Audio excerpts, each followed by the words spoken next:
Je voudrais en tout cas vous remercier pour le temps que vous avez voulu consacrer à pouvoir passer ensemble avec nous dans ce temps de réflexion, d'échange pour ce qui concerne notre pays. Nous allons effectivement, aujourd'hui, nous sommes Prenons-nous en charge, comme vous le savez, nous sommes Prenons-nous en charge PNC. Nous avons des amis de notre mouvement qui ont été à Kinshasa, qui ont participé à beaucoup d'actions depuis le départ de M. Etienne Tshisekedi jusqu'à ce jour. Il y a un feedback par rapport à eux. Beaucoup de choses se sont passées, beaucoup d'éléments d'information. Nous avons voulu en tout cas saisir cette opportunité pour pouvoir écouter différentes informations, analyser un peu la situation politique actuelle et pouvoir faire certaines prévisions. Mais pour le moment, je voudrais peut-être que nous puissions nous lever pour l'hymne national et juste après, nous prendrons une minute de silence. Congolais, unis par le sang, unis dans l'effort pour l'indépendance, baissons nos fronts, longtemps courbés, et pour de bon, prenons le plus bel élan, dans la paix haute pardon. Par le labeur, nous bâtirons un pays plus beau qu'avant, dans la paix citoyenne. Entonnez l'hymne sacré de votre solidarité, fièrement saluez l'emblème d'or de votre souveraineté. Congo, don béni Congo, désaillé Congo, au pays Congo, bien-aimé Congo, nous peuplerons ton soleil, nous assurerons, parlant de 30 juin au grand soleil, 30 juin du 30 juin, jour sacré soit le témoin, jour sacré de l'immortel, serment de liberté, que nous léguons à notre postérité pour toujours. Je m'en vais d'abord peut-être présenter plus ou moins ce que nous sommes, nos objectifs et un peu notre vision. Nous sommes le mouvement Prenons-nous en charge. Prenons-nous en charge. Nous voulons être en même temps un mouvement politique, un mouvement citoyen, parce que nous considérons que nous sommes à un stade où nous, le peuple, nous, la jeunesse congolaise de manière générale, il est temps pour nous de pouvoir nous prendre en charge. Ça veut dire effectivement devenir nous-mêmes des acteurs et des moteurs du changement dans notre pays, des acteurs et des moteurs de développement dans notre pays.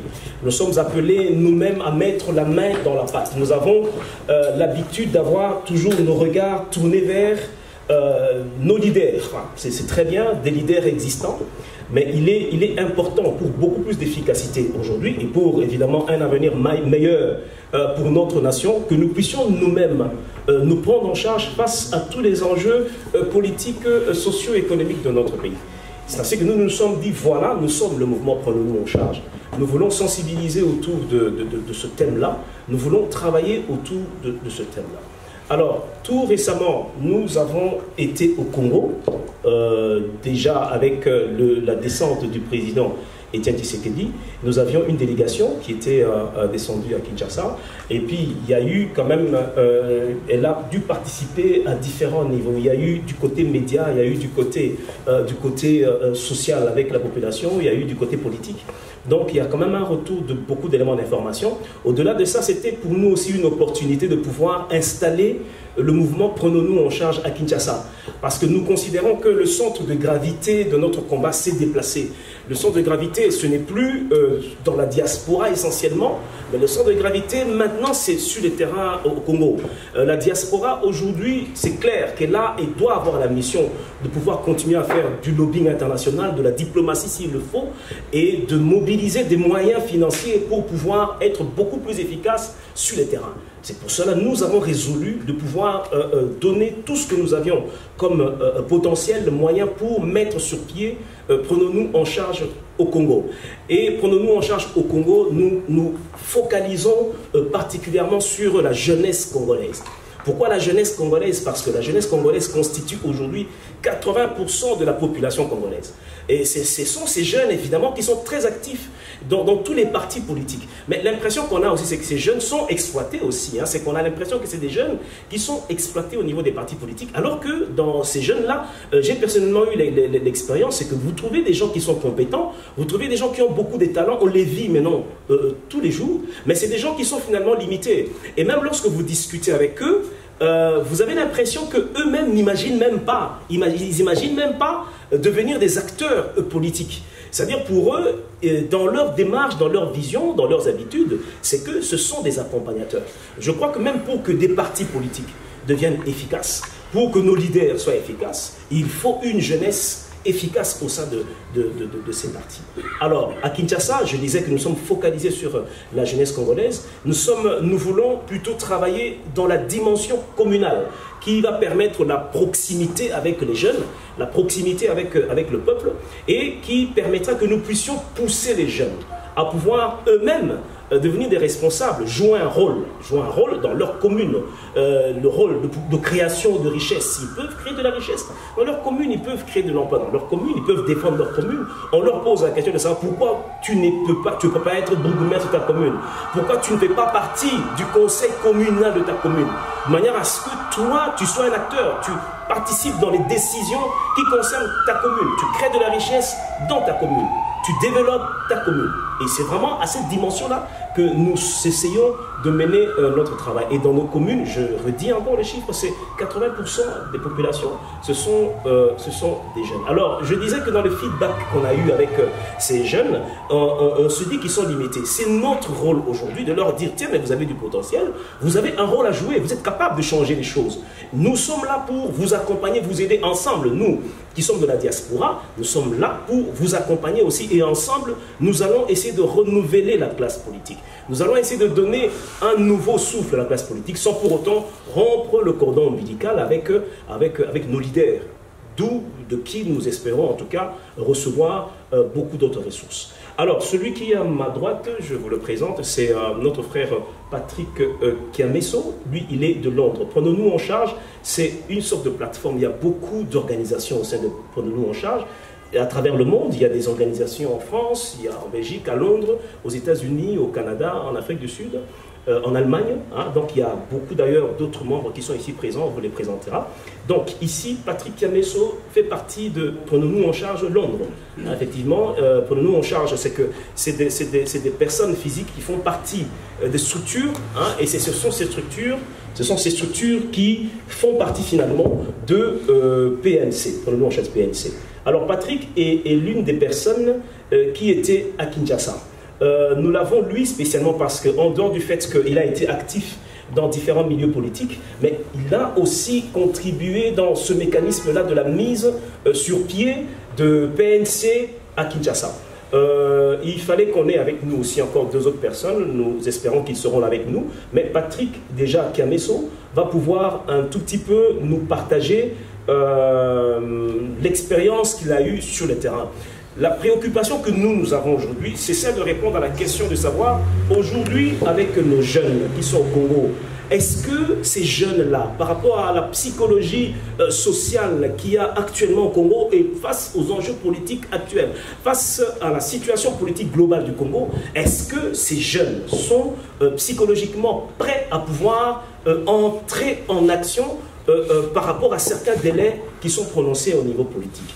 Qu'est-ce qui peut être fait au niveau de la diaspora pour que ces jeunes-là, effectivement, puissent, au moment opportun, ou déjà dès maintenant, être vraiment actifs pour pouvoir répondre, en tout cas, aux attentes de tout le monde, que nous puissions, en tout cas, non seulement parler d'entrer dans une période de révolution, mais que vraiment nous soyons ensemble avec eux, vraiment des artisans du changement que nous espérons.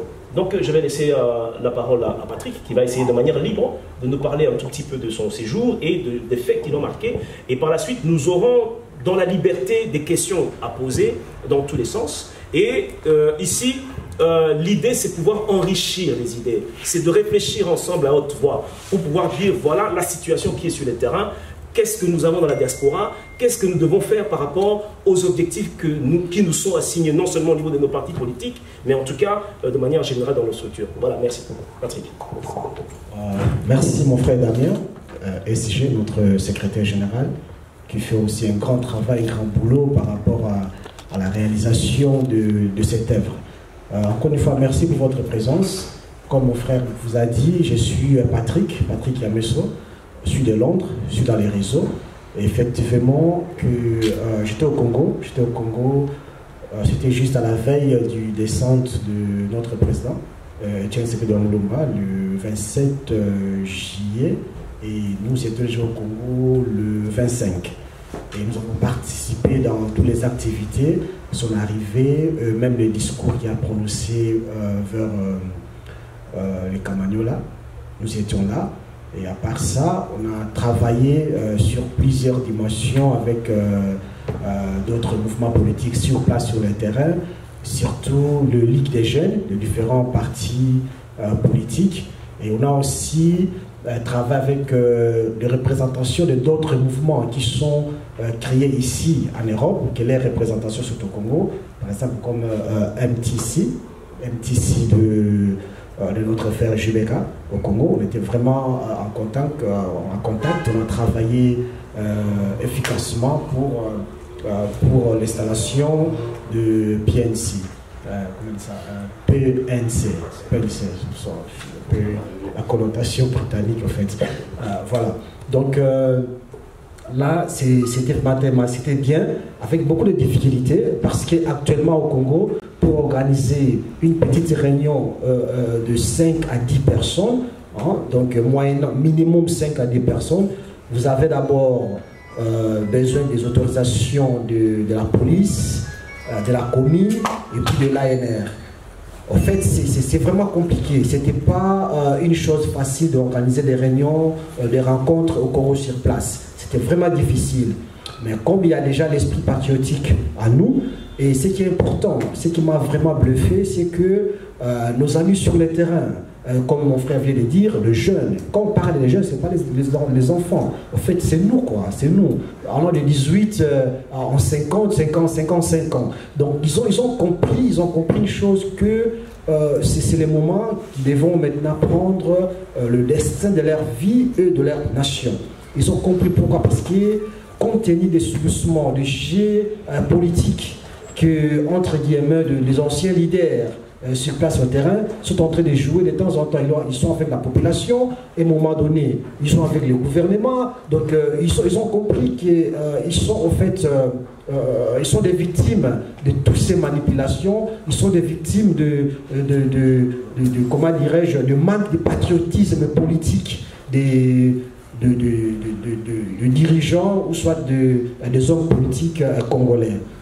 Et leur détermination m'a vraiment beaucoup bluffé. Je vais discuter ça avec mon frère Damien, avec mes frères qui sont avec nous au PNC.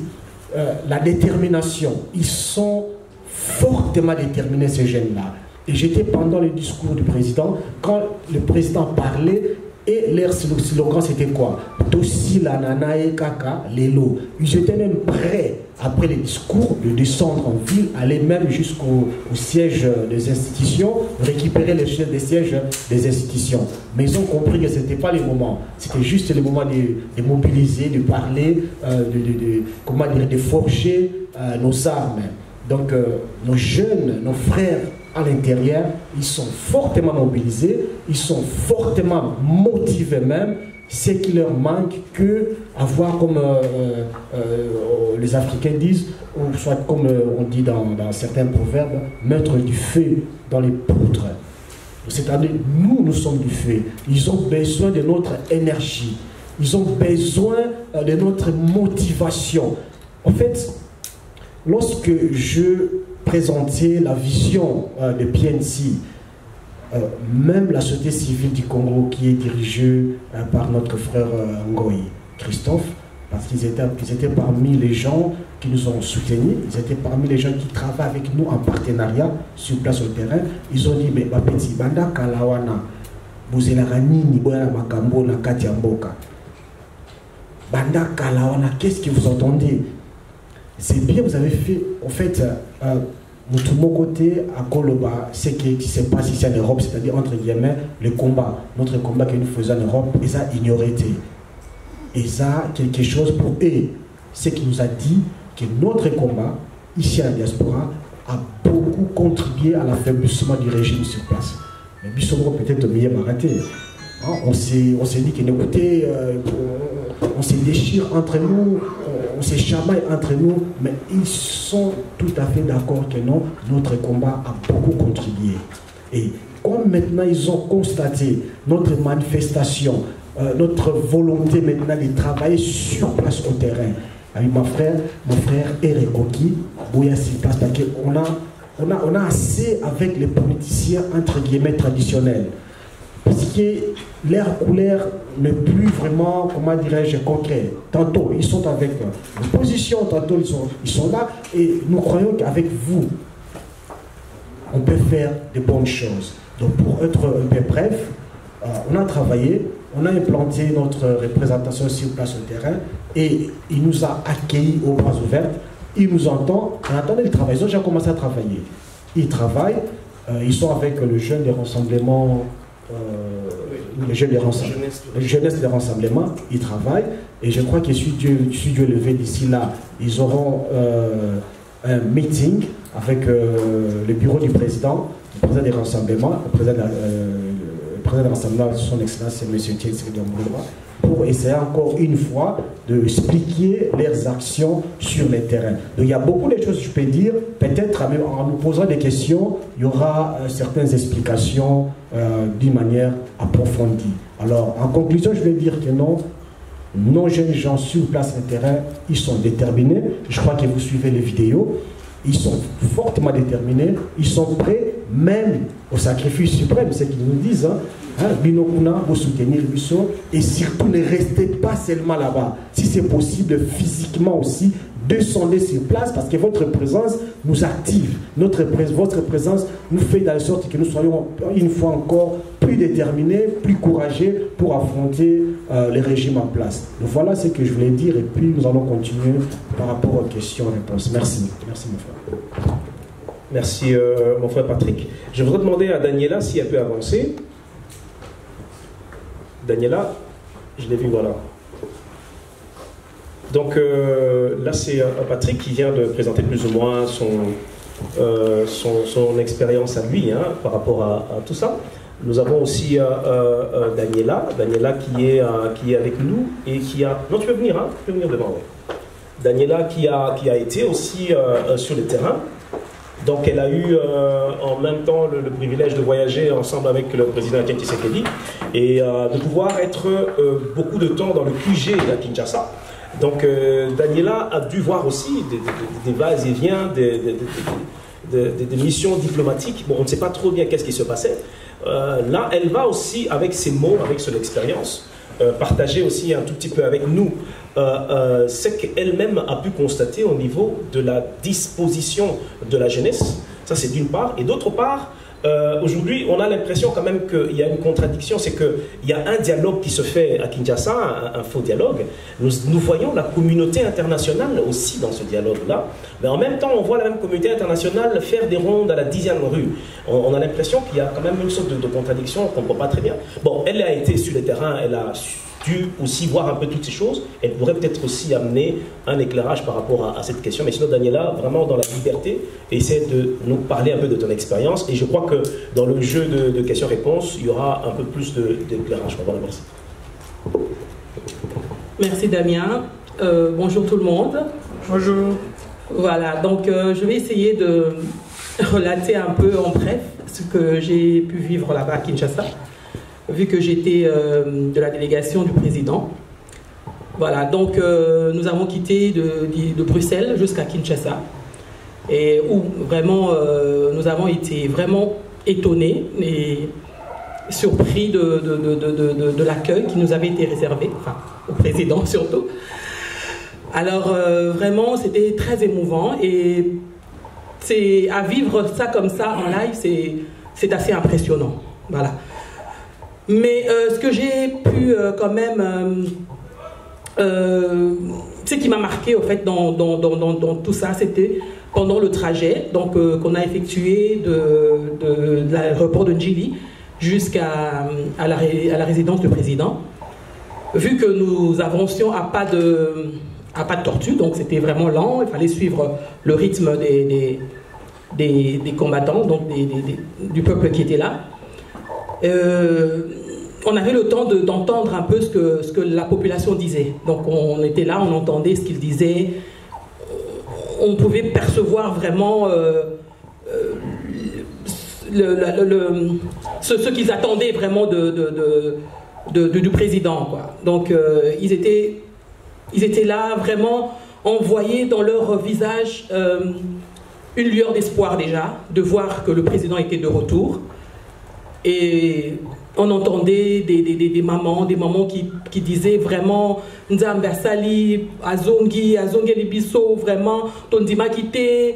Tu entendais une maman qui était là, elle disait Botikanga na mona est-ce que ça solo penza eza ye ou bien eza mutu mususu, vraiment botika to mona e kakata na misu na mona alors parce qu'il y avait la sécurité qui les empêchait d'approcher. Et donc la dame elle était là perdue, elle dit na mona e kaka na mona e kaka, elle était presque en pleurs. Et vous entendez des enfants, des jeunes qui n'étaient même pas nés quand Tshisekedi a commencé son combat, mais qui étaient là en train de crier Papa Tshisekedi tolingi totanga galisusu te toza tolingi otanga zwa bokonzi totanga tozolinga tokende classe.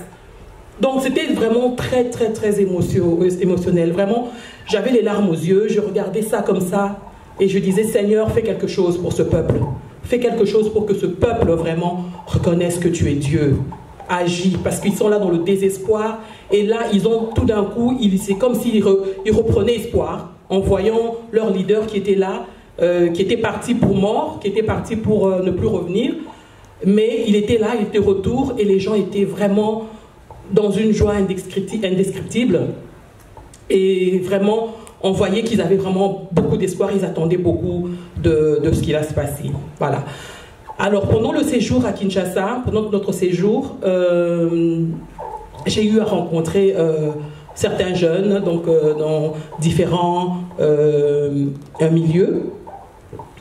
Et je pense que la détermination y est. Vraiment, j'ai parlé avec plusieurs personnes, vraiment des couches sociales différentes. Et c'est le même langage, tout le monde veut le changement. Tout le monde veut le changement. Vraiment, même ceux qui, entre guillemets, on peut dire qu'ils profitent encore un peu du système, ils veulent le changement. Ils disent que c'est plus tenable. Même quand on a un salaire vraiment qu'il faut, un salaire qui permet de nouer les deux bouts de mois, mais c'est difficile parce qu'on a tellement de charges qu'on ne sait pas, subvenir à tous les besoins de nos familles. Donc les gens veulent le changement. Et ce changement-là, je pense qu'il est là. Il est là. Les gens ont une telle détermination que je pense vraiment que cette fois-ci, c'est ça ou rien. Vraiment, c'est la bonne.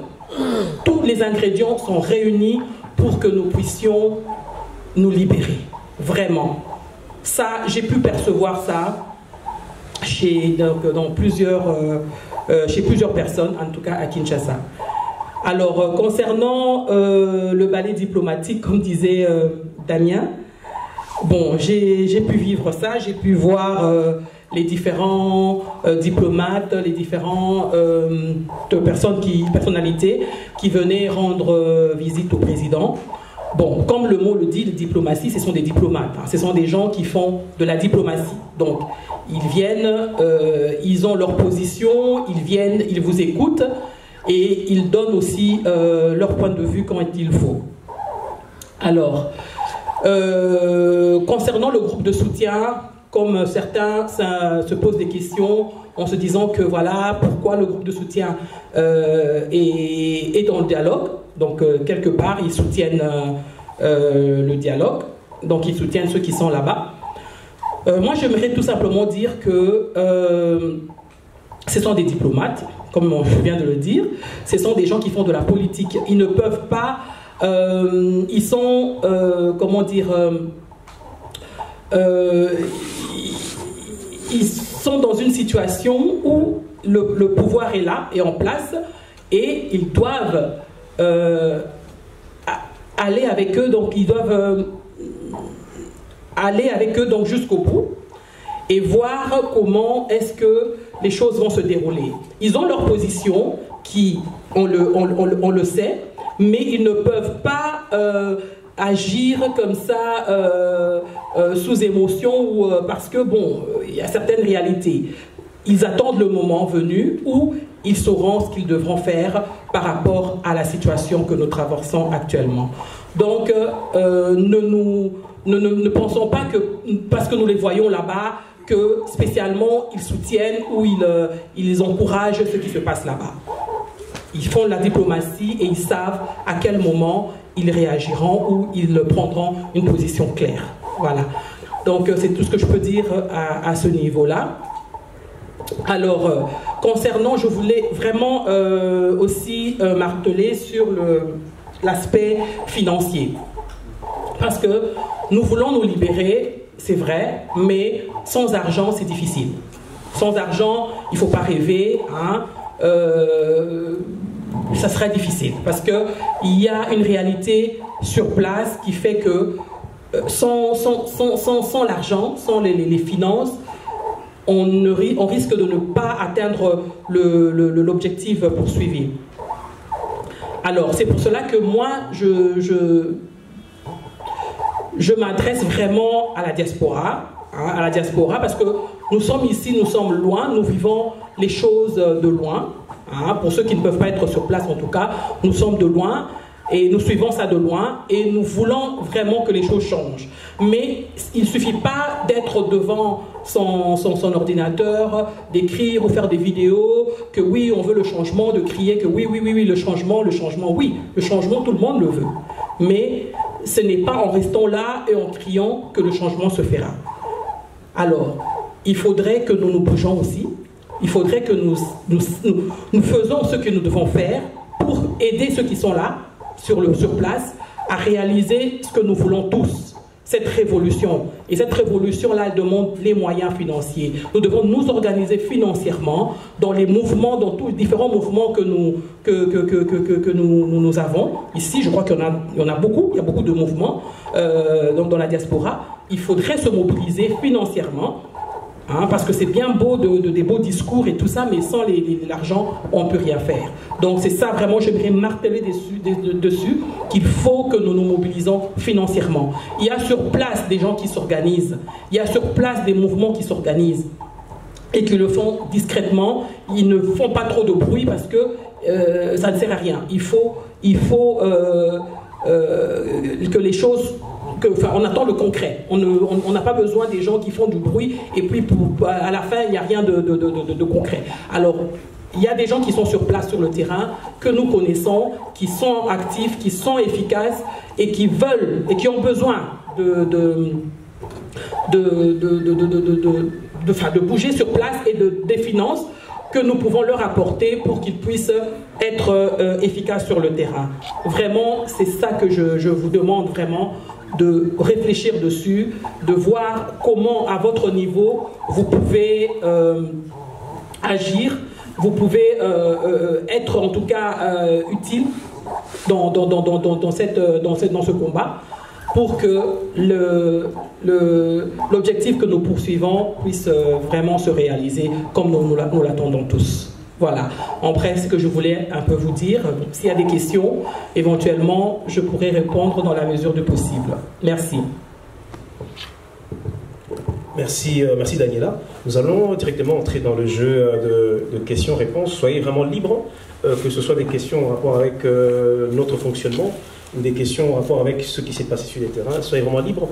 Mais on va peut-être donner d'abord la parole éventuellement à des journalistes qui seraient dans la salle, des journalistes qui sont là, Si eux, ils ont des questions, on commencerait par eux, comme on s'était dit que ce serait une conférence de presse débat, et juste après eux, comme ça, le micro sera disponible pour tout le monde en tout cas. Voilà. Alors c'est qui se lance le premier?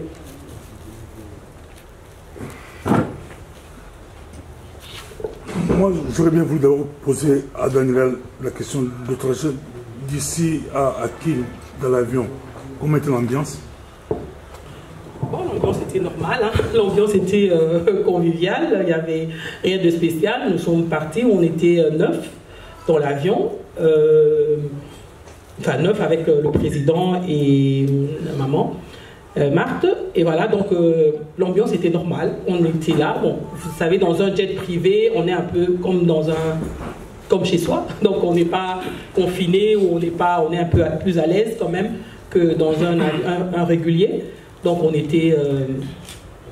été très bien accueillis, l'équipage était très bien, ils ont bien fait leur travail, donc il n'y avait pas de problème, on était bien. Kanyama est monté dans l'avion, il a dit quoi exactement présent? Non, Kanyama est monté dans l'avion, au fait c'était pour expliquer au président l'organisation qu'ils avaient fait sur place, pour pouvoir accompagner tout simplement le cortège et encadrer donc les gens jusqu'à la résidence du président. Oui. Donc il n'y avait rien de spécial, mais le président a quand même et lui a dit clairement que oui, je vous connais, je sais que vous embêtez souvent les combattants, aujourd'hui vous les laissez tranquilles. Vraiment, on ne veut pas de problème, ils sont venus calmement, vous les laissez à l'aise, qu'ils fassent le trajet sans problème. Dernière question par rapport au balai diplomatique, avez-vous le sentiment que Tshisekedi et le renseignement, ils sont sous pression de la communauté internationale? Non, particulièrement, je ne pense pas, non. Sous pression dans quel sens? Dans une pression, dans quel sens? Vous parlez dans le sens du dialogue ou dans le... Bien compté, la communauté internationale soutient le Kodjo. Ensuite, Kodjo et les autres boudent. Est-ce qu'ils sont sous pression pour rejoindre le dialogue? Non, je ne pense pas qu'ils sont sous pression, pas du tout, puisqu'ils ont une position qui est claire, c'est qu'ils n'iront pas à ce dialogue-là sans le respect des préalables, c'est tout. Ils ne subissent pas de pression par rapport à ça, puisque c'est clair, et que du côté de la communauté internationale aussi, ils savent que le serein ne peut pas se faire sans le respect des préalables. Ça, ils sont conscients de ça. Et à chaque rencontre, je crois que c'est ça qui est dit clairement. Et donc, je ne pense pas qu'il y aurait un problème à ce niveau-là. Oui, Jacques. Oui. Je veux savoir une ou deux choses. La première des choses, c'est que le dialogue est en train de se faire et aujourd'hui c'est le dernier jour. Corneille Nangaa s'est rendu aujourd'hui même auprès de la Cour constitutionnelle pour faire une demande auprès de la Cour constitutionnelle pour impossibilité d'organiser des élections, donc d'appeler le corps électoral au 19 septembre. C'est une information peut-être pour ceux qui ne le savent pas. C'est officiel, il a déposé une demande aujourd'hui auprès de la Cour constitutionnelle. Alors, légalement parlant, la démarche légalement parlant, elle tient la route. Okay? Mais maintenant, par rapport aux données sur le terrain et aux réalités, qu'est-ce qui va advenir? Qu'est-ce que compte faire le rassemblement UDPS en tête pour renverser cette machine-là qui est mise en place justement pour atteindre un objectif qui semble être fixé? Ça, c'est des 1. Deuxièmement, je voulais aussi savoir, par rapport à ce que vous venez de dire, la communauté internationale est présente justement dans ce forum, à travers l'ONU, à travers la MONUSCO, il y a même le clergé de la SENCO qui sont présents dans ce forum. Est-ce qu'on ne risque pas de dire à l'UDPS Et au rassemblement, pour englober tout le monde, on risque pas de dire au rassemblement que le fait que vous avez refusé de venir, voilà ce qui a été fait légalement, et donc on ne peut plus rien faire pour vous. Est-ce que l'UDPS sera en droit de continuer à réclamer, par exemple, l'exercice de l'article 64, vu cette démarche légale de Corneille Nangaa? Alors voilà, donc je voudrais signaler aussi que, puisque je disais que c'est un cadre de réflexion droit, il y a aussi des cadres de l'UDPS qui sont dans la salle. Donc s'il y a certaines questions pour lesquelles on n'a pas d'informations et que c'est des questions de manière générale comme celle-là, qui ne touchent pas nécessairement les réalités de terrain vécues par nos amis. Donc s'il y a des cadres de l'UDPS qui ont des réponses spécifiques, précises, ils peuvent aussi répondre, quoi. Voilà, je ne sais pas si Daniela, tu as une réponse aux questions posées par notre frère. Il dit qu'aujourd'hui, Corneille Nangaa est allé à la Cour constitutionnelle, n'est-ce pas, pour faire entériner le fait que les élections sont impossibles. Et voilà. Qu'est-ce que l'UDPS, en fait, ou le rassemblement de manière générale, préconise par rapport à ça? Tu peux dire un mot et puis on donnera une parole à Ange qui est là, qui est un cadre de l'UDPS aussi. Ça va. Déjà, je n'aimerais pas parler ici au nom de l'UDPS ni du rassemblement, je n'en ai pas le mandat, mais je vais donner mon point de vue personnel concernant la situation. Nangaa, il fait ce qu'il doit faire. Il est payé pour ça, il est là pour accomplir une mission. Il doit aller avec cette mission jusqu'au bout. Alors, de notre côté, donc du côté du rassemblement, je crois que nous devons aussi être dans une logique jusqu'au boutiste, c'est-à-dire que nous devons être décidés à aller jusqu'au bout de notre logique. Parce que tout ce qu'ils peuvent faire en ce moment, le Nangaa et compagnie, ils ne le feront que pour défier le peuple. Et là, nous ne pouvons plus nous laisser faire. Nous devons agir et mettre le peuple face à ses responsabilités, et nous devons agir tout simplement. Parce que à partir du 19 septembre, selon la Constitution, la CENI devait convoquer le corps électoral. Ils ne l'ont pas fait, ils ne le feront pas. D'ici lundi, ils n'ont plus rien à faire. La CENI, logiquement, doit être dissoute, tout simplement, et nous devons nous prendre en charge. Voilà, c'est tout ce que je peux dire. Merci. Nous sommes venus pour assister non seulement à la conférence du PNC, mais pour une réunion qu'il aura après avec les membres du rassemblement. Je dirais en gros que Maman Daniela a donné quand même un témoignage assez important. Moi, j'aimerais un peu attirer l'attention du peuple, parce que ce qui se passe, au fait, le scénario était déjà prévu, un peu pour vous reconstituer le contexte. Au lendemain des élections de 2011, lesquelles élections ont été remportées brillamment par M. Etienne Tshisekedi, la communauté internationale, donc je dirais les ambassadeurs de l'Union européenne, ont fait le balai diplomatique auprès de M. Tshisekedi. Et ça, il faudrait que le peuple le sache. Ces ambassadeurs étaient porteurs d'un message, lequel, en disant que voilà, Monsieur le Président, nous avons constaté que M. Joseph Kabila n'a pas gagné ces élections. Mais nous avons observé l'histoire ici en Afrique et les différents pays comme le Zimbabwe et autres. Nous vous proposons clairement de partager le pouvoir avec M. Kabila. Ça, c'est déjà en 2012, donc, puisque nous étions aux élections en novembre 2011. Ah bon, le président dit, ah c'est ça votre scénario. Et je vous dirais ici que ce balai diplomatique avait commencé en ce moment-là. Il y a eu tous ces balais diplomatiques et l'UDPS a tenu dans ses positions. Parce que même ceux qui étaient avec nous ici, s'il fallait prendre la primature des gouvernements, le président et le parti l'auraient fait. Mais la réponse même du parti était la suivante. On ne peut pas comprendre que d'abord ce pays qui a connu une si longue période d'instabilité depuis la fin du maréchal Mobutu, nous sommes allés à Sun City, puisque la Constitution est issue de ce dialogue à Sun City. Qu'aujourd'hui, le Congo, on doit modifier la Constitution pour le bien-être d'un seul individu. Mes chers amis, mes chers concitoyens, c'est grave. L'heure est grave, ça je vous le dirai aujourd'hui. Donc cela a commencé depuis 2012 et nous avons toujours répondu par non. Et qu'est-ce qui s'est passé après? Le président est sorti, parce que les gens ne savent pas, le président est sorti en 2014. il y avait d'abord eu la résidence surveillée, parce que le parti a essayé à partir de Kinshasa de résister. Nous avons fait des appels pour essayer d'aller prendre même le palais de la Nation. Eh bien, la répression qu'il y a eu au Congo, même vous suivez, même nos fiefs historiques, dans les quartiers comme les Mombele, Massina, Njili, vous savez déjà qu'il y a eu une ébullition. Alors il est arrivé qu'à un moment, bon, le président à l'âge qu'il a, il est tombé malade. Malade pourquoi? Parce qu'à cet âge-là, donc il était en résidence surveillée, et ça nous étions des témoins oculaires, il ne peut pas voir son médecin, il a été bouclé, d'où vous avez vu l'évacuation que vous avez suivie.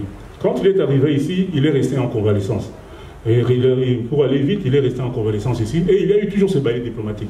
Le balai diplomatique qui a consisté à ce qu'il puisse collaborer avec le régime.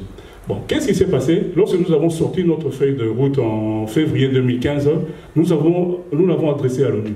Et il y a eu plusieurs missions auprès du secrétaire général des Nations Unies, et nous l'avons saisi officiellement en disant que voilà, les élections n'auront pas lieu à temps. Pour éviter le chaos qui va arriver demain, nous souhaiterions que l'ONU s'occupe du dossier Congo et nous désigne un médiateur à point. Donc le médiateur à point pourra mettre les gens autour d'une table et pas au service d'un seul individu. Nous avons pensé même à une personne comme Kofi Annan, M. Kofi Annan, c'était un des noms que nous avions souhaité, parce qu'on avait déjà pressenti cela. Bon. Pour vous dire sincèrement, M. Kofi Annan étant en fin mandat, il avait compris la position de l'UDPS. Et il dira ceci, de toute façon, nous n'irons jamais au Congo pour essayer de cautionner un glissement. Parce que si on le fait au Congo, cela va servir d'exemple pour les autres dictatures. Donc M. Kofi Annan avait une certaine réserve, M. Ban Ki-moon avait une certaine réserve. Et qu'est-ce qui s'est passé? L'Union africaine, donc M. Joseph Kabila est allé voir et solliciter M. Zuma, il faut le dire, parce que les Sud-Africains ont leurs intérêts là-bas. Vous connaissez l'Union africaine, très peu sont élus démocratiquement, vous voyez la situation qu'il y a au Gabon. Et je dirais que cette union des dictateurs ont sorti M. Den Kodjo, à la surprise de l'UDPS qui avait sollicité l'ONU. Bon, nous nous sommes dit, voilà, nous sommes quand même des gens civilisés. M. Kodjo a fait plusieurs allers-retours ici, vous avez suivi. Et moi, vous savez, je suis dans le parti depuis une trentaine d'années. Lorsque M. Tshisekedi prend souvent position, il est souvent incompris, même du temps de Mobutu. Et après, on lui donne raison, malheureusement. M. Kodjo a fait des allers-retours. Et il y a une anecdote assez étonnante. Un jour, il est venu ici rendre compte. Et au moment où il avait les cadres, puisque le président, souvent quand il travaille, il a ses cadres, ses conseillers. M. Den Kodjo voulait parler en tête-à-tête avec son grand frère, comme il l'appelait. On lui a demandé pourquoi. Oh non, j'ai des choses à dire. Pour vous dire quoi, il avait un deal. M. Kodjo est venu ici en demandant au président de rentrer dans les schémas qu'ils avaient concoctés et élaborés. Bon, le président lui rétorqua, écoutez, nous n'avons pas fait une quarantaine d'années de lutte, parce que la question principale qui est là, ils n'ont pas organisé les élections sciemment, puisque c'était prévu depuis 2011 de budgétiser 200 millions de dollars pour que nous atteignions 1 milliard et organiser ces élections. Cela n'a pas été fait. Donc c'est très grave, donc c'est fait sciemment. Bon, vous allez demander à un leader historique qui incarne l'espoir de toute une nation de s'asseoir, de prendre la primature, et donc que M. Kabila glisse au fond. Et c'était ça le deal. Et à ce jeu-là, mes chers amis, nous avons dit non. Mais moi, ce que je dirais, puisque quelqu'un m'a dit, tantôt je suis passé même sur Radio Panique, bon, vous savez, l'UDPS, nous avons vu de toutes les couleurs. Hein. Donc vous mettez un gouvernement, cet accord qui va sortir, cet accord ne nous concerne pas parce que ce dialogue n'est pas représentatif. Je m'excuse. Quand je regarde ceux qui sont là, la dynamique de l'opposition, une personnalité telle que M. Fayou n'est pas là, le G7 n'est pas là, la société civile n'est pas là, les Vatican tirent la sonnette d'alarme. Donc aujourd'hui, nous savons ce qui va se passer. Et moi, je vous dirais, pour ceux qui ont vu les élections de 2011, les gens vont sortir. Nous allons prendre le peuple témoin parce que la Constitution, par son article 64, nous dit de sortir. Pourquoi les 19? Parce que cette même Constitution a l'article 73 qui disait que le corps électoral devait être convoqué le 19 septembre. Donc le mandat est fini. On vote le 19 septembre, et puis le 3 mois qui restait, c'était pour le recours, de sorte que le 19, vous venez faire la remise et reprise. Donc moi, en conclusion, je dirais, pour ne pas être long, donc, puisque ça, j'ai dit ça.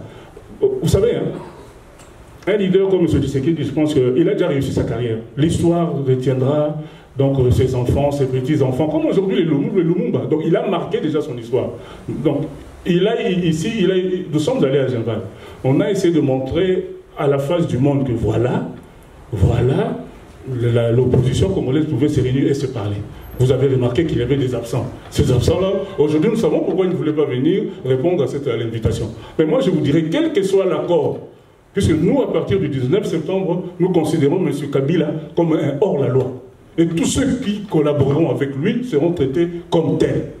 La constitution d'un pays ne peut pas être changée au profit d'un individu. Si on a dit ça à M. Mobutu, l'UDPS est prêt à mettre le sang de son peuple, comme nous le mettrons d'habitude, pour barrer la route à cette dictature.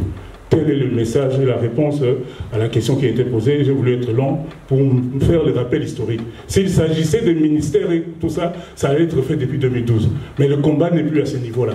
Et je vous rappellerai qu'à la fin de Mobutu, rappelez-vous, Mobutu a changé combien de gouvernements? Il y avait des gouvernements d'une semaine, hein, de 2 semaines. Mais à la fin, Mobutu est parti. C'est tout ce que je voulais dire. Je vous remercie. En fait, moi, je veux juste ajouter une chose vraiment très importante. On a fait les États-Unis des fois. On nous a reçus des fois au département d'État. Je crois la deuxième fois au mois de février, les Américains, ils étaient clairs. D'ailleurs, on a remarqué depuis l'année passée, depuis notre premier voyage d'abord aux États-Unis, d'une manière officielle, les Américains, au début, ils étaient tellement contre par rapport au dialogue. C'était pas leur truc, les dialogues, actuellement. C'était tellement, ils étaient au désaccord avec d'autres institutions internationales.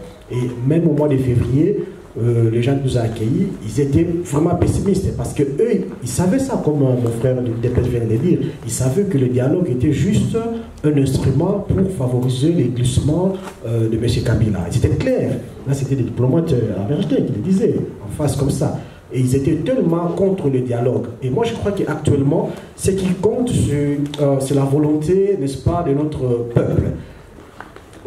Même s'il y a des barrières diplomatiques, ça c'est, comme Daniela a dit ça, les diplomates, ils font leur travail, ils consultent, mais ils ont leur position secrète. Et moi je crois que lorsque la population, le peuple congolais va manifester leur volonté à partir du lundi jusqu'au 19 décembre, c'est la volonté du peuple congolais, qui est la communauté internationale, même tous ces balais diplomatiques, tous ces diplomates-là, c'est la volonté du peuple congolais qui sera acceptée. Alors c'est à nous maintenant, c'est à nous d'agir, c'est à nous de se communiquer, n'est-ce pas, avec nos frères, nos sœurs qui sont sur place au terrain, de leur dire de ne pas céder, c'est notre travail. De mobiliser, de sensibiliser, de leur encourager d'être ferme et surtout d'être prêt à agir. Voilà notre travail que nous devons faire. Mais sur le plan diplomatique, moi je suis tout à fait convaincu que la volonté du peuple congolais sera respectée, c'est-à-dire la résistance. Voilà. Merci Damien. Je voulais poser ma question aux 2 personnes qui viennent de Kinshasa et indirectement aussi à Ange. C'est que j'ai saisi là-bas le mot pour vous parler de la communication. La communication au Congo est confisquée par le gouvernement. Or, pouvoir dire une parole du haut de la présidence de M. Tshisekedi, pour que cette parole arrive au bas, il doit y avoir une communication. Je voudrais savoir si eux ont constaté que toute la population congolaise avait accès à cette information-là et quels sont les moyens maintenant, de la part de Ange, qui ont été prises par l'UDPS et M. Tshisekedi pour faire parvenir le mot d'ordre ou le message à cette population. Merci. Oui, donc, déjà comme vous le savez, l'UDPS est implanté partout dans le pays. Hein, il est très bien implanté, et surtout à Kinshasa d'ailleurs, où nous avons plusieurs cellules, nous avons plusieurs fédérations. Donc, de ce côté-là, je crois que le message est passé, il passe. Parce que à l'époque, si vous savez, vous rappelez à l'époque, on n'avait pas tous les médias que nous avons actuellement, la communication que nous avons actuellement, on avait le bouche à oreille et ça passait très bien. Et je crois que maintenant aussi, en plus, nous avons les médias actuels, nous avons les télécommunications actuelles, donc je pense que ça serait encore beaucoup plus facile. Donc le message est en train de passer sérieusement, surtout à Kinshasa. En tout cas, là je peux vous confirmer que le message est en train de très bien passer. Maintenant, nous devons faire plus le travail pour l'intérieur. L'intérieur du pays, c'est là où le message doit passer, parce que j'ai eu quelqu'un qui m'a contacté de Chikapa, et qui m'a fait cette remarque justement pour dire que voilà, nous sommes ici à Chikapa, l'UDPS est là, mais elle est muselée, on a notre le fédéral qui est là, et chaque fois embêté par la police, donc ils sont assez coincés quoi, pour faire passer le message, on les embête un peu pour ça. Mais nous devons faire le travail, hein, nous devons communiquer. Je lui ai donné beaucoup de courage de continuer, de ne pas avoir peur, de continuer de faire le message comme lui qui m'a contacté a déjà le message, il a accès à Internet. Donc ça veut dire qu'il peut communiquer. Et il y a d'autres personnes aussi qui peuvent le faire. Et sur place aussi, le message passera. Donc, je crois que le travail à Kinshasa est en train d'être fait, et à l'intérieur aussi, nous devons encore faire beaucoup plus. Merci. Moi, c'est l'abbé Faustin Kwangwa. Je suis prêtre, mais je travaille avec Martin Fayou. Voilà. Okay. Par rapport à la communication, pour dire que les gens comprennent, un sondage réalisé par Radio Okapi, je ne sais pas si vous avez suivi, qui concerne cette question, les résultats du dialogue. Qu'est-ce que vous en pensez? 10% répond en disant ça va s'imposer à tout le monde. 13% répond en disant que non, il faut qu'on soumette ça aux deux chambres pour que ça puisse être valable. Donc ça fait déjà combien là-bas? 23. 7% qui disent abstention. 70% répondent en disant ça ne concerne que ceux qui sont là, les autres ça ne nous concerne pas. Ça n'engage que eux seuls. C'est quel échantillon? Vous voyez, hein, quel échantillon? 3700 et quelques comme ça qui ont été interrogés. C'est comme pour dire qu'en fait ici, la question, la CENI, la Cour constitutionnelle, on sait que c'est instrumentalisé. Toutes ces institutions ne sont pas au-dessus de celui que nous appelons le souverain primaire, qui est le peuple. À tout moment, le peuple peut reprendre son pouvoir. Et ici, nous sommes dans le cas de figure. Notre préoccupation en tant que membre du regroupement, en tant que citoyen, voulant que le pays ne puisse plus suivre ce chemin-là, c'est de conscientiser tous et chacun pour barrer la route à ces manœuvres. C'est tout. Donc chacun doit prendre conscience là où il est. Qu'est-ce que moi je fais pour que j'amène mon frère, ma soeur, je ne sais pas qui, à dire non. Nous sommes tous de maillons des communications. Même les journalistes. Moi je pense que c'est comme ça qu'il faut voir. Qu'est-ce que la Cour constitutionnelle dit? Ça vraiment il ne faut même pas s'en occuper. La CENI, il ne faut même pas le suivre. Mais le peuple, vous avez connu des choses qu'on vous rapporte qui ne sont pas vraies. Il ne faut pas être là à la merci de ceux qui viennent vous voir qu'une fois de 5 ans quand vous leur donnez des voix et puis ils disparaissent. Aujourd'hui, l'objectif c'est de changer les décideurs politiques dans notre pays. La conscientisation. Je suis passé plusieurs villages, j'ai laissé là une structure qui continue la conscientisation avec laquelle je suis tout le temps en contact. Par exemple. Merci. Parfait. Ok, Ange, tu complètes pour 2 minutes. En fait, j'avais oublié un élément important, puisque lorsque vous avez entendu le parti, ou bien le président, Tshisekedi récuser M. Kodjo, qu'est-ce qui s'est passé exactement? Lors du dernier passage de M. Kodjo ici, il était venu demander la liste du comité préparatoire de l'opposition. Il suppliait même M. Tshisekedi pour qu'il remette cette liste.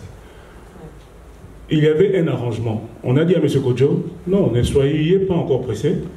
Le président Tshisekedi va retourner à Kinshasa. Il tiendra son meeting. À l'issue de son meeting, on reparlera de cette liste du comité préparatoire. Chose curieuse, lorsqu'ils ont vu que le retour était triomphal, bizarrement, ils ont réussi à convoquer le comité préparatoire. Et c'est là, parce que beaucoup de gens n'ont pas compris, c'est là quand le président s'adressera à son meeting, il dira que je récuse M. Kodjo parce qu'on trouve qu'il est kabiliste. C'est-à-dire qu'on a trouvé déjà qu'il n'était pas impartial. Ouais, donc ça, il fallait le dire que les gens n'ont pas compris. Mais je crois que les deux orateurs ont parlé. Aujourd'hui, le président du parti, le président parle au nom du rassemblement. L'abbé Faustin vous l'a dit, et je crois que Maman Camon a témoigné. Donc, au niveau du parti, nous avons une structure assez organisée. On a un secrétaire général, et beaucoup de gens ne savent pas même pourquoi. Donc, on a appelé, l'actuel secrétaire général vient de la fédération du Camina. C'est un monsieur, M. Kaboul, a fait, si vous voulez, sa réputation, parce que c'est un peu le style Jacques Chaban, ici, vous connaissez. Donc, le président fait appel à quelqu'un qui peut mobiliser et faire sortir la base de ce parti. Donc on a dit à l'ancien secrétaire général, voilà, bon, vous avez fait ce qu'il fallait, mais le président allait sûrement vous appeler à une autre fonction. Mais on a été surpris de sa réaction, ça, bon, l'histoire jugera. Mais c'est dans ce cadre-là qu'on a appelé quelqu'un qui n'a pas froid aux yeux pour affronter ce qui allait arriver. Et vous voyez que cet homme-là, il a quand même une certaine aura. Et donc c'est pour cela que vous verrez qu'on veut en découdre. Parce que ce qui se passe est tellement grave que nous ne pouvons pas laisser passer, asseoir cette dictature. Parce que si M. Kabila a ce glissement, dans 2 ans, on connaît l'histoire, hein, il y aura la guerre encore, hein, on ne sait pas organiser les élections parce qu'il y a la guerre. Regardons un peu l'histoire. Donc de maintenant, nous devons nous prendre en charge. Vous savez, le peuple américain, le noir américain dans le temps, à un moment, il suffisait qu'il lance un message de boycott. Ah voilà, nous ne prendrons pas de bus. Ça faisait plier les gouvernements américains. On a vu le noir sud-américain. C'est-à-dire, nous devons être optimistes et croire en notre capacité de victoire. Je vous ai dit que M. Mokout avait changé plusieurs gouvernements. Il a fini par partir. Quel que soit l'accord qui sortira, nous le rejetterons. C'est ça que je veux dire. Ok, merci. Ange, tu restes avec nous. Hein. Oui, mon frère, vous voulez poser une question? Oui. Les mouvements que vous venez d'annoncer, mais c'est Tibébo. Tibébo. Les mouvements que vous venez d'annoncer pour mobiliser les citoyens, que nous devons nous prendre en charge, nous voyons que nous sommes dans l'urgence. Mais sur le terrain, il y a déjà des groupes qui ont l'expérience. Les Loucha, les Filini, quelles sont vos relations avec ces groupes-là? Merci, monsieur. Nous devons reconnaître qu'on n'a pas une sorte d'accord comme ça tacite entre prenons-nous en charge et Lucha ou Philibi, mais il faut reconnaître qu'actuellement il y a plusieurs groupes qui, chacun à son niveau, essayent de faire le travail de la sensibilisation. Hein, la sensibilisation. Chacun à son niveau et chacun à son style. Vous avez vu que les Lucha, ils ont leur style à eux, les Philibi, ils ont leur style à eux. Ben, nous avons aussi un style à nous. D'ailleurs, nous allons tout à l'heure, après les échanges, nous allons vous donner plus ou moins une idée de la manière dont nous pensons procéder pour matérialiser la sensibilisation. Hein? Mais quel que soit le cas, il va arriver un moment donné où les chemins se croisent. Moi, j'ai vu les Lucha étaient présents à Gimbal. Nous avons vu à Gimbal, on a discuté avec eux à Gimbal. Ça veut dire que ce sont des gens qui, en tout cas, adhèrent aux résolutions de Gimbal. Ça veut dire que ce sont des gens qui adhèrent à la démarche du rassemblement. Ça veut dire qu'on est tous dans le même bateau. Alors, au moment opportun, et ça, évidemment, ça doit demander des réflexions pour identifier effectivement ce moment-là et voir dans quelle mesure créer la synergie de tout ce que nous faisons pour qu'il y ait beaucoup plus d'efficacité.